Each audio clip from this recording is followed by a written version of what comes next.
नमस्कार। यह तो पूरा महाराष्ट्र जानता है कि उद्धव ठाकरे की राजनीति स्थिति बहुत ही ज्यादा खराब हो चुकी है।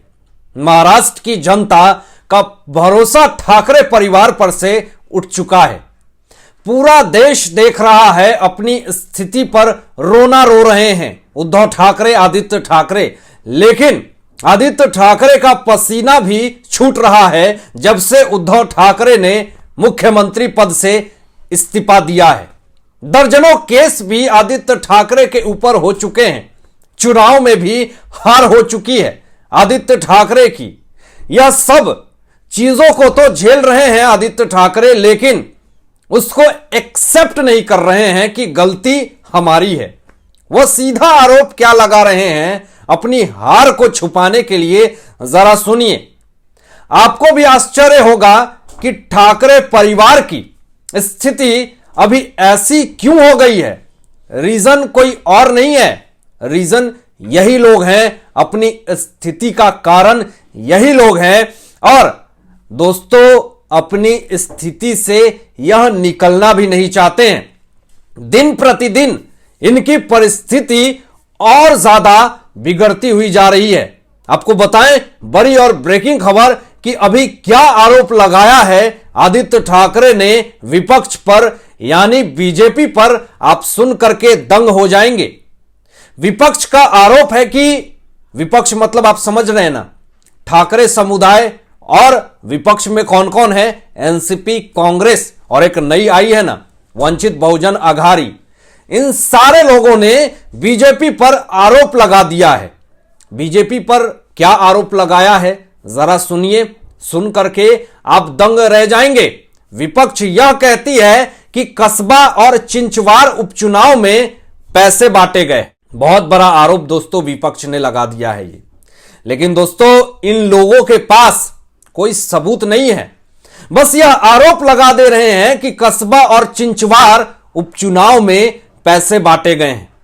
अपनी हार को छुपाने के लिए यह विपक्ष किसी हद तक गिरने को तैयार हैं। अब ठाकरे गुट के जो नेता हैं आदित्य ठाकरे ने शिंदे फडणवीस सरकार पर यह बड़ा आरोप लगा दिया है। और आगे क्या कहा जरा सुनिए। उन्होंने कहा कि चुनाव जीतने के लिए सिस्टम का गलत इस्तेमाल किया जा रहा है। आदित्य ठाकरे ने यह भी कहा कि हम पहले भी चुनाव आयोग पर संदेह जता चुके हैं। यह कोई पहली बार नहीं है कि आदित्य ठाकरे चुनाव आयोग पर संदेह जता रहे हैं या सिस्टम पर संदेह जता रहे हैं। लेकिन जब इनकी सरकार थी तो इन्होंने कभी भी संदेह नहीं जताया।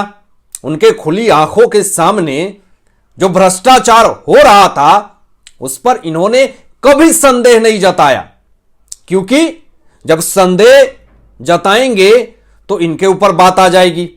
यह भी बात पक्की है। अब दोस्तों, यहां पे बताएं आपको कि पालघर में साधुओं के साथ लिंचिंग हुआ था, यह किसी से छुपा हुआ है क्या? उसमें आदित्य ठाकरे को संदेह नहीं हो रहा था, उस पर अपने विचार व्यक्त नहीं करनी चाहिए थी। उस वक्त करप्शन पर आपको बहुत भरोसा हो रहा था। महाराष्ट्र में करोड़ों रुपए वसूली हो रहे थे, उस समय आपको अपने सिस्टम पर संदेह नहीं हो रहा था। दोस्तों, जब हिंदुत्व के मुद्दे को उठा रही थी नवनीत कौर राणा जी, उनको जेल में डाला गया।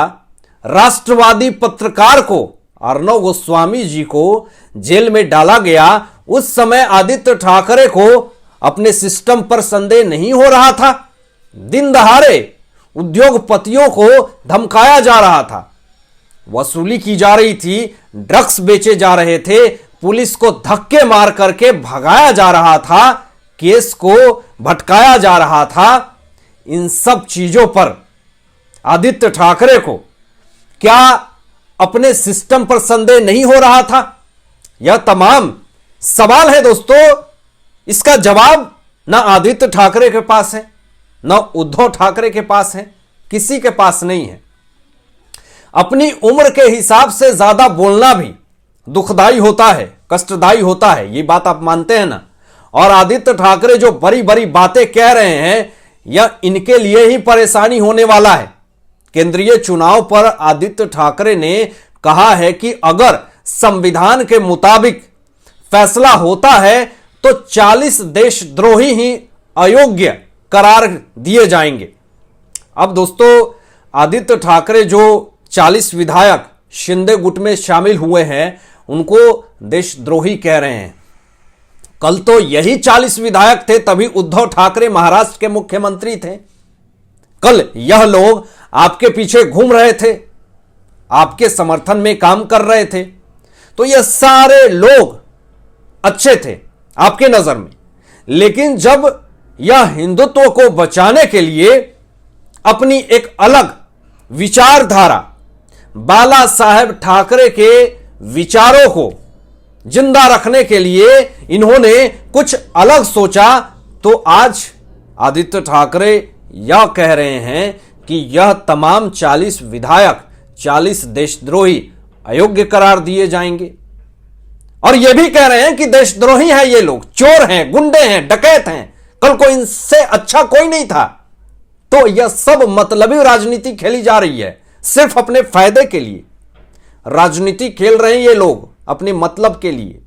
अगर यही 40 विधायक अभी इस वक्त उद्धव ठाकरे, आदित्य ठाकरे के समर्थन में काम करने लगेंगे, तो ये सारे लोग इनके नजर में अच्छे हो जाएंगे। तो यह दोहरा चरित्र राजनीति खेलने की कोशिश ना करें। यह जनता की नजर में आपकी इज्जत और धूमिल होती हुई चली जाएगी। दोस्तों, आगे आदित्य ठाकरे यह भी कहते हैं कि विधायकों की सीटों पर दोबारा चुनाव कराया जाएगा।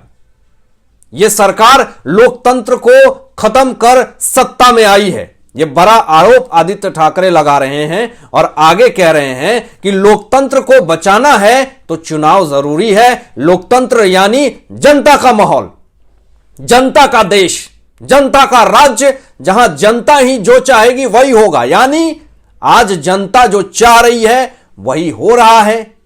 यही तो अच्छा नहीं लग रहा है ठाकरे समुदाय को।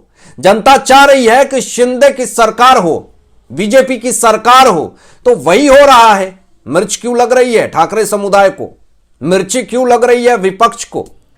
और जिस लोकतंत्र को बचाने की बात कर रहे हैं विपक्ष, ठाकरे समुदाय, तो यही सारे लोग अपनी सरकार में लोकतंत्र की हत्या करने में सबसे आगे थे, पीछे नहीं थे, सबसे ज्यादा अव्वल थे। ये आज चीख रहे हैं, चिल्ला रहे हैं, क्योंकि इनकी सत्ता खत्म हो गई है, इनका कुछ चल नहीं रहा, इनका कोई सुन नहीं रहा। बौखलाहट तो होगी ही, वह साफ तौर पर इनके बयान में दिख रही है। लेकिन अब आपको बताएं यहां पे कि बौखलाहट की वजह से आप किसी के ऊपर इस तरह का आरोप नहीं लगा सकते हैं, और आरोप लगा रहे हैं लेकिन सुनने वाला नहीं है कोई आपकी बातें।